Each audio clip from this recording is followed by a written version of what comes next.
Whoa, what's up? Don't ask me how I got in here. You may or may not know me by my last video solving an ARG. Well, my name is Frosted Inferno. One thing about me is I love Roblox myth and mystery games. I was minding my own business on Roblox, how I usually do, and a friend of mine introduced me to this really intriguing game called Getaway. At first glance, I thought the game didn't really look incredibly special, besides for a spooky looking thumbnail. I mean, the game didn't even have any badges. That belief I had was quickly overturned, and I believe the game tells a story, a somewhat disturbing one. In the description, which you might have read if you have a good eye, Getaway is located on an island in Florida. In other words, we are isolated. Speaking of isolated, my internet router isn't compatible with my computer anymore, so I've been editing this video in a library, and I'm sure it'll take longer for me to finish and upload it. It's so annoying because I want to get this video done.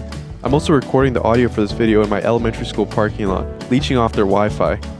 I look like a creep, sitting in a car, recording. We do not care. Loading into the world, we are met with a dock and a house with many clickable items and animals scattered around the map. Walking around, I was able to find 3 clickable phones that displayed heavily edited audios. The phones kind of look like pink Nokia phones. Entering Dred's house, I was met with a locked cellar door and locked chest. I searched for a way to open them, but to no avail. In my search, I discovered an underwater version of Dred's house that didn't seem to connect to anything. Eventually, I went up to a glowing TV on the sand. Paused for a second. I didn't realize this until later. However, the way to progress to the next world was by touching these glowing bluish TVs. After thoroughly investigating the first world, I couldn't seem to find anything else of note. But maybe you can, so I've left a link to the game in the description of the video. Teleporting to the next world, we find ourselves in a game called Cage of Lost Hope.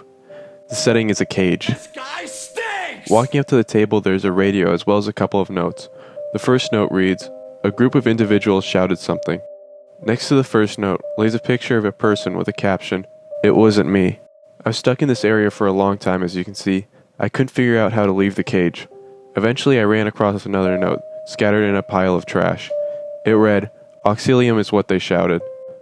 I tried typing Auxilium in the chat to open the door to the cage, but that didn't work. I truly spent upwards of 20 minutes walking around the cage wondering what I could do to open the door. However, I eventually went to Google and looked up the word Auxilium. I learned the word was the Latin meaning of the English word help. I gave one final attempt to the game and dubiously typed help in the chat.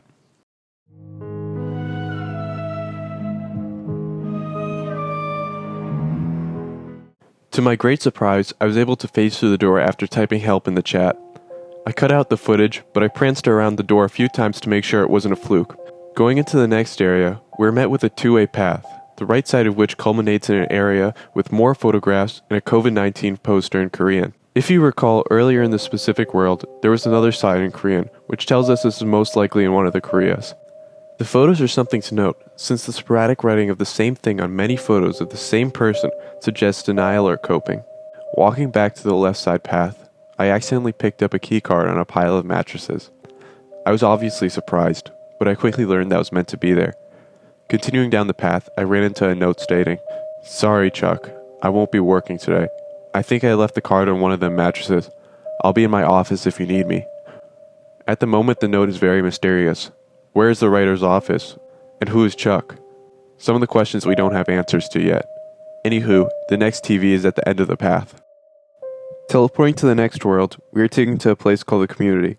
Right off the bat, it looks and sounds like an ominous place. Walking down the passage, we are met with a map of the layout. And walking behind the fence holding up that map, we are met with a note reading, "If you came here ready to get into my office, there's something I have to tell you. There's a button in the bedroom somewhere. Press it and the office will be accessible. I may have locked myself in." At the end of the hallway lies a photograph of some happy people with villas behind them. The people we don't know. It might not look incredibly dark in the video. That's because I brightened the footage so you can see it better. The music is also incredibly eerie. I'll play a bit of it.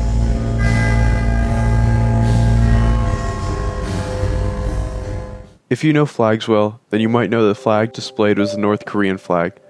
This validates the theory that the world, and possibly the world before, took place in the Koreas. Entering the bedrooms, I immediately noticed how the rows of beds looked like sets of barracks. Based on everything shown so far, this place almost looks like an abandoned military base.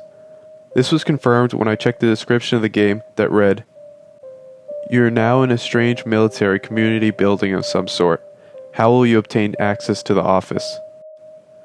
Going back to the main game, the button was in plain sight and I clicked it many times to make sure it worked. After viciously clicking the button, I retraced my steps back to the fork where the photograph was. Interestingly, a new path opened as the barricade that once blocked off the way was now gone. Almost immediately, when exploring the new area, I ran into another note. The note read, "Hey Chuck, if you do plan on leaving with me, you should check the dining room and grab your pay before we ditch this place. And make sure to take the key card with you. No one needs to know what kind of mischief we've been up to, right?" After roaming around a little bit more, I found a second note stating, "Sorry if you came here looking for me. The boss has gone completely AWOL and started to lose his mind. I saw him dragging some man in a boat and couldn't stop him in time. I'm choosing to quit this job and take my leave. I suggest you do the same, Chuck. I don't want to be a part of whatever this is." We got a lot to unpack here. From these two letters, we've learned that Chuck and his friend probably aren't perfect people, as they've been up to mischief involving the desertion of a North Korean military base. That being said, they probably didn't do anything physical, as they were repulsed by their boss killing a man with his own hands. This makes me think these two aren't inherently bad people. Also, given that we found two notes addressed to Carter, I'm going to assume that the protagonist of these worlds is Carter. Going back to the original game, I found myself in a dining area. Walking to the kitchen, I found a key card on the floor. I guess you could say that card has floor access only. You get it? Okay, my bad. Anyways, I was able to find a keycard access room and progress onto the next level. This next part was bad for me. I walked around for like an hour wondering where to go. I thought the game was over, but in reality, I kept on walking around the keycard on the ground needed for progression. Let me just draw it out. So disappointed in myself for this feat that I'm going to use a noob avatar instead of my own to represent me. The next level was incredibly dark. For that reason, I kept on doing circles around the keycard laying on the ground until eventually accidentally picking it up. The next world in question that all of this occurred in is called Cage of Lost Lives. Spawning in, I had to squint at my computer hard as I could barely see ahead of me. Heading up to a fence, I noticed that there was a note behind the mesh. It was one of the same ones as earlier in the video. A more battered up, auxilium is what they shouted, note. As I said, my footage is really long in this world, so I'll spare you from watching all of it and only show the times that I missed the card.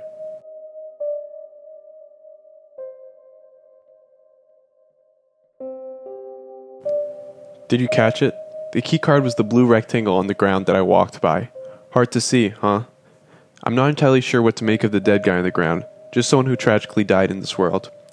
After picking up the card, I made my way to a door, unlocking it and going towards the next television. The next world was titled Dread's Getaway, ... and as alluded by the title, the world was strange. I didn't really find anything of substance in it. Based on the high exposure effect, it almost looked like an underwater version of Dread's house. The only difference being that in the house, the cellar door was actually open, and touching it teleported me to another world. Weird, as it was the first non-TV to do so. Spawning into the next world, the dock. We get a huge change of scenery, with a sunny beach.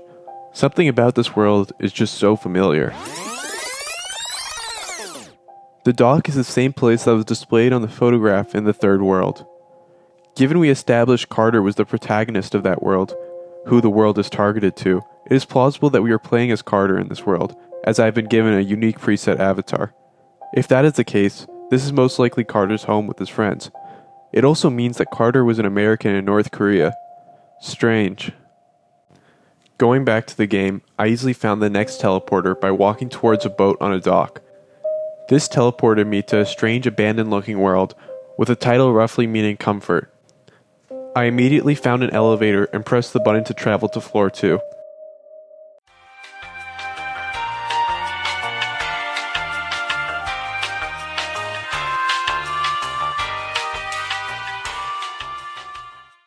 The second floor looked like a large room, and walking around, I found dead soldiers scattered on the ground. I looked if there was another way to progress further, but to no avail. I reached the end.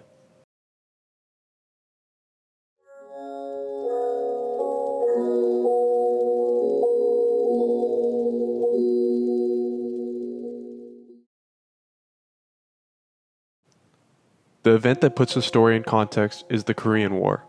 I don't want to give a full history lesson, however some knowledge of the war is important. The war was a proxy war between capitalist-backed South Korea and communist-backed North Korea. The war was part of the larger Cold War between communist Russia and capitalist America, with both countries trying to expand their sphere of influence so more parts of the world would adhere to their ideologies. When I first came across the story presented by Dred's Getaway, I couldn't figure out what an American, Carter, was doing in North Korea. That was until I recalled the Korean War. My theory of these worlds taking place during the Korean War was supported when I took a closer look at the dead soldiers in the final world. Turning up the brightness, we could see one of them is American and one of them is Russian. In the context of the Korean War, Carter could have been an American intelligence agent. This led me to my hypothesis that all of these worlds within Dred's Getaway are memories or places that Carter has been. In a second playthrough of the game, I noticed that the house in the first world had a North Korean poster, the same one that is in the third world, proving that Dred's Getaway is likely Carter's house, and he must have been in the North Korean military base. You might be asking, Frost, if these are memories, how come there are little elements scattered around that suggest they are from the present moment, like the COVID poster and the picture in the third world? To that, I'd suggest that given the Korean War took place in the 1950s, Carter is definitely old, and perhaps the stuff from present day is blending in with his memories. My hypothesis isn't airtight for this, but I think it's the best that you're going to get for these exceptions. Anywho, Carter's job in being an intelligence agent likely got many people killed. If you recall, in the second world, he kept on writing, "It wasn't me," on a picture of a person. If I had to guess, this person is dead, and continuously writing that suggests he's coping with something that is the case, and he wishes he didn't do. Given the civilian death count during the Korean War was so staggering, he could have killed an innocent person. Adding on to him getting people killed, in the third world, I believe that he is part of the reason the military base was so empty. Likely his mischief caused the death of many people. The last three worlds tell another story. The third world symbolizes his travel back home. Everything feels odd and different, like a place he hasn't been before. The house's exterior is the same, but the inside isn't as comforting as before. The last two worlds show the duality of the two sides of the world. Back home, in Florida, Carter is able to hang out with friends on the beach and have fun. Meanwhile, on the other side of the world, there are dead soldiers looped into a war of ideologies, one that they likely didn't want to join. The dead soldiers of opposing countries next to each other likely symbolizes the pointlessness of the war. At first glance, you can't see the difference in their patches. It emphasizes how in death we are the same. Additionally, I believe their position next to each other tries to show that how in another life they could have been friends. You made it to the end of my video. I spent a considerable amount of time putting this video together. I know there might have been hiccups or parts of the video that weren't very good, but that's because I'm a beginner at producing videos. I'd love to hear from you guys in the comments. It truly makes my day. I'd also love any advice from other editors. If you watched through the whole video, thank you. It makes me feel good knowing that the thing I do for fun is able to reach so many people. Given my channel is so small, I'll try to shout out comments in the next video similar to what I'm doing now. Aureola. Thank you, and see you in the next video.